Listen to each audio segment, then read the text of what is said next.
software that wants to kill them. No, wait, us. No, you all.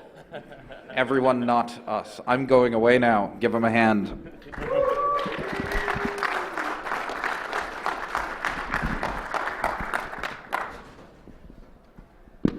First of all, ladies and gentlemen, thank you for not fleeing to the airports and getting on all your flights.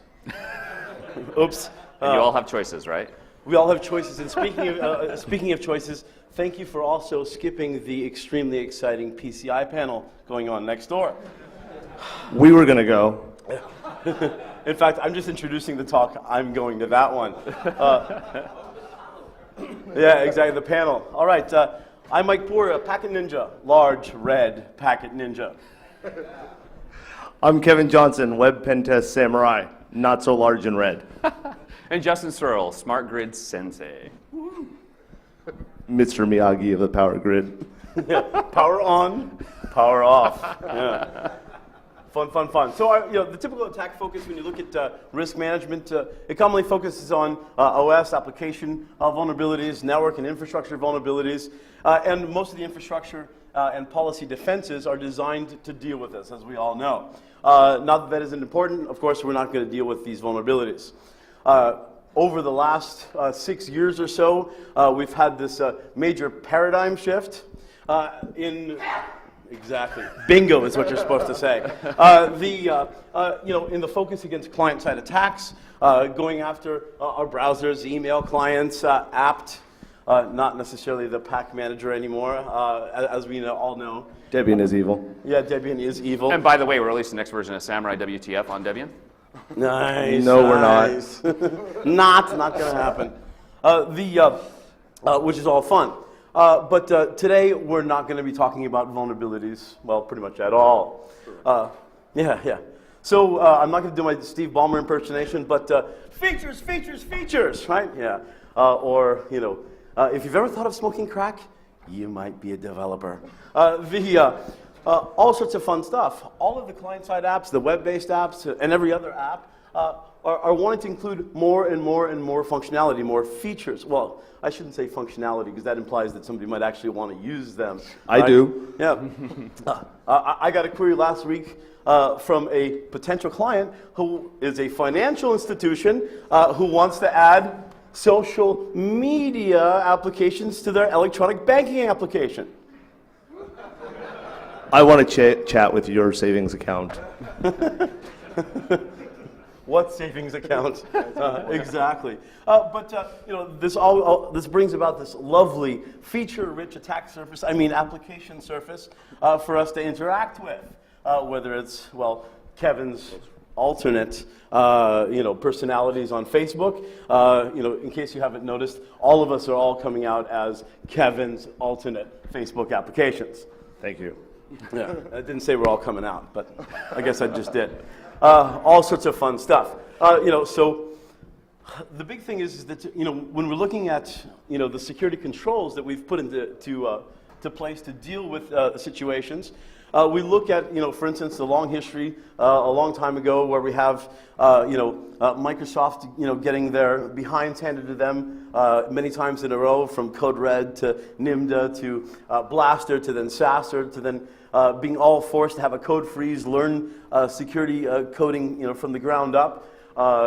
They improved quite a bit, not entirely, but quite a bit. Everyone, of course, having their default deny inbound firewalls and other controls, always good. They don't necessarily have a default outbound policy yet, but we're working on them as we go along.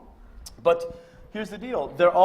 All the controls are mainly designed to deal with vulnerabilities being Exploits.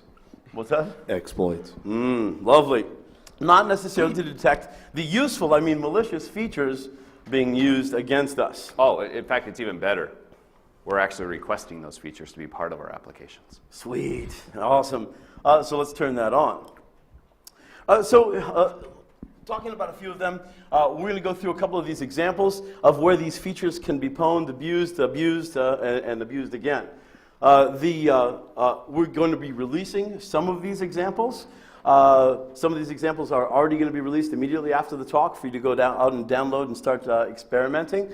Some of the things that we're going to be talking about today will have to wait till the vendors actually get their stuff together, or Monday, whichever one comes first. Are there any Adobe Flash developers, managers, or otherwise in the crowd? Okay, then is Jennifer Granick in the crowd? All right, fun. So Flash, let's make our web pages pop, zing, zang, zoom, move around, do all these wonderful things. And of course, let's create this lovely, secure way of delivering that to our end users, right? I always thought to myself, it's obvious to everybody that Flash, Adobe in general, would be bad at security. Why is that? Well, because their entire focus is on artsy-fartsy, let's design stuff, let's graphic design.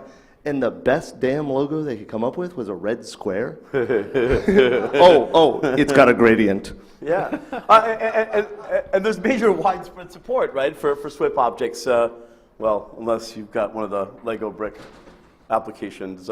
Thanks, Steve. Yeah.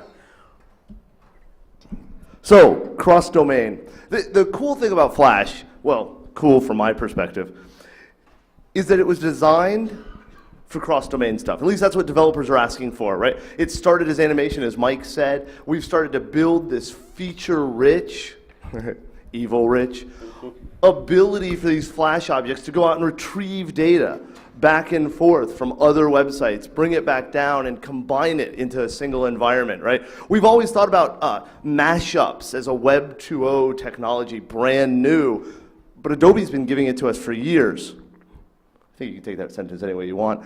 So we've got this ability to pull this content down, and then in the brilliant crack-smoking reality they live in, they decided that JavaScript's same origin policy didn't make sense. So what do you do when you're a smart developer? Reinvent the wheel. Yes. They have their own policy for controlling what sites that Flash object can retrieve content from, modify content from, display content from.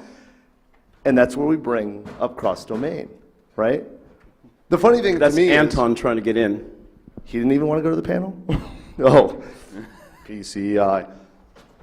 By default, it behaves the same way as the same origin policy. So why reinvent something if you're going to do it the same way?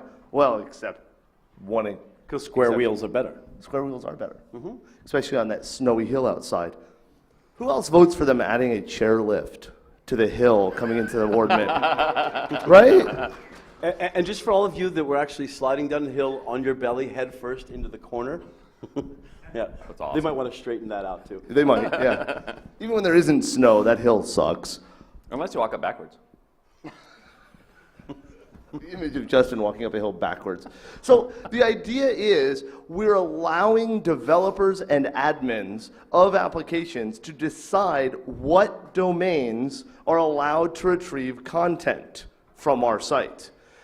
Like I said, it's the same origin. The big difference is the server that's hosting the content can control who is able to bring that stuff down.